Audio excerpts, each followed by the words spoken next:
Et pour parler de cette situation exceptionnelle, je vous le disais en titre, le préfet est notre invité ce soir, François-Xavier Beuville. Bonsoir. Bonsoir et bonsoir à toutes les Mahoraises et Mahorais qui nous écoutent. Première question, est-ce que le niveau d'alerte a changé ? Alors, j'ai décidé de déclencher le niveau d'alerte orange à partir de demain matin 7h. Chacun aura bien compris que cet événement est d'une extrême intensité. Et quand j'écoute un certain nombre de témoignages avec vos reportages, je m'aperçois qu'un certain nombre de mes compatriotes en ont pris conscience, mais que malheureusement, d'autres n'ont pas encore totalement saisi la gravité de la situation. Vous l'avez rappelé dans vos reportages, 2 événements équivalents, l'un en 2019, le précédent c'était en 1984, celui qui a été sans doute le plus puissant que Mayotte ait connu, celui que nous allons connaître à partir de vendredi, principalement dans la journée de samedi, va être d'une intensité extrêmement importante. Et l'alerte rouge pourrait être déclenchée quand ? Et donc probablement l'alerte rouge déclenchée à partir de samedi matin.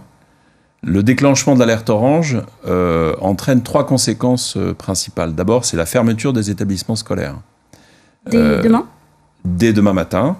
Nous avons déjà alerté les maires et le rectorat a pris les dispositions nécessaires. Tous les établissements scolaires seront fermés, ce qui permettra de commencer à se mettre à l'abri.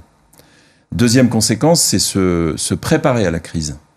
C'est-à-dire que chacun d'entre nous doit penser à faire des courses, comme ça a été le cas manifestement, rentrer tout objet susceptible de voler, parce que ce qui volera sera dangereux pour soi ou pour toute autre personne dans le périmètre qui sera impacté.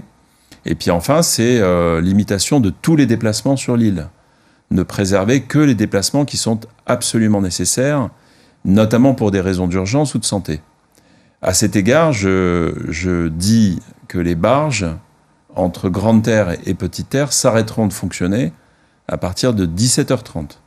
C'est-à-dire que toutes les personnes qui pourront traverser sur Petite Terre pour aller prendre un avion, notamment, devront prendre la dernière barge à 17h30.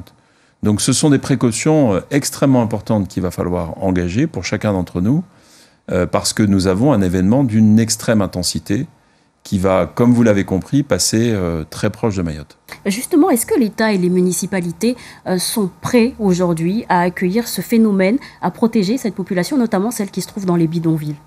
C'est exactement l'objet de l'ensemble de nos réunions de cet après-midi, où nous avons préparé les choses. D'ailleurs, je souligne que la métropole a bien pris conscience du fait que cet événement était particulièrement grave, puisque nous allons recevoir 70 militaires des formisques du ministère de l'Intérieur. Le ministre de l'Intérieur a décidé de renforcer les moyens pour apporter son concours. Nous allons également recevoir 40 pompiers en provenance de la Réunion, avec plusieurs officiers qui vont venir étoffer le commandement au niveau du service départemental d'incendie et de secours.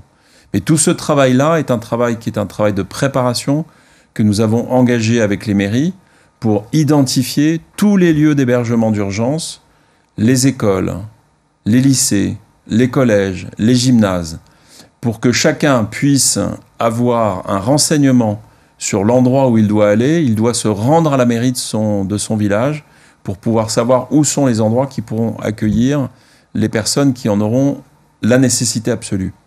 À cet égard, je souligne que toute personne qui demandera à être hébergée d'urgence le sera, quelle que soit sa situation.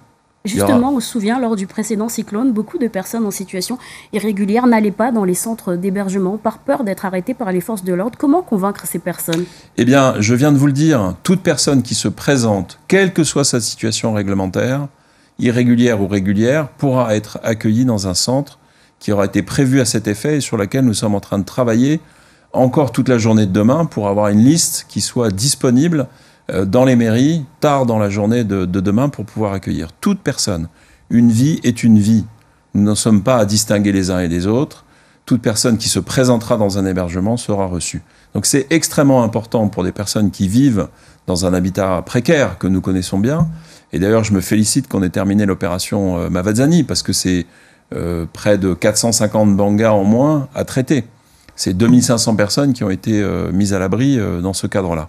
Et donc, toute personne qui se présente pour avoir accès à un hébergement. C'est vraiment le message absolu qu'il faut recevoir ce soir. Dernière question, monsieur le préfet, au vu du contexte, est-ce qu'il ne faudrait pas suspendre les coupures d'eau pour que la population puisse s'approvisionner? Alors, nous avons pris la décision d'arrêter le réseau d'eau le plus tard possible. C'est-à-dire? On aura probablement une décision d'arrêter le réseau d'eau dans la fin de journée de vendredi, donc fin de journée de demain, pour permettre à chacun de pouvoir faire des réserves, nous donnant ainsi la possibilité, dans la nuit de vendredi à samedi, de pouvoir re-remplir les réservoirs pour qu'une fois le cyclone passé, nous soyons en capacité de redistribuer de l'eau, probablement dans la journée de fin de journée de samedi, ou en tout cas début de journée de dimanche.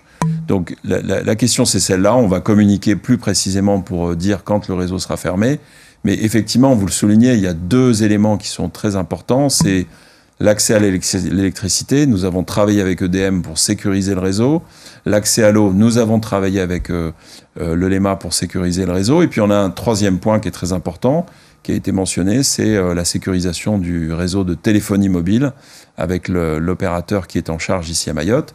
Et donc ces trois questions-là ont été examinées tout aujourd'hui pour essayer d'apporter des réponses extrêmement précises. Merci beaucoup, monsieur le préfet, d'avoir été de votre accueil. Notre invité ce soir.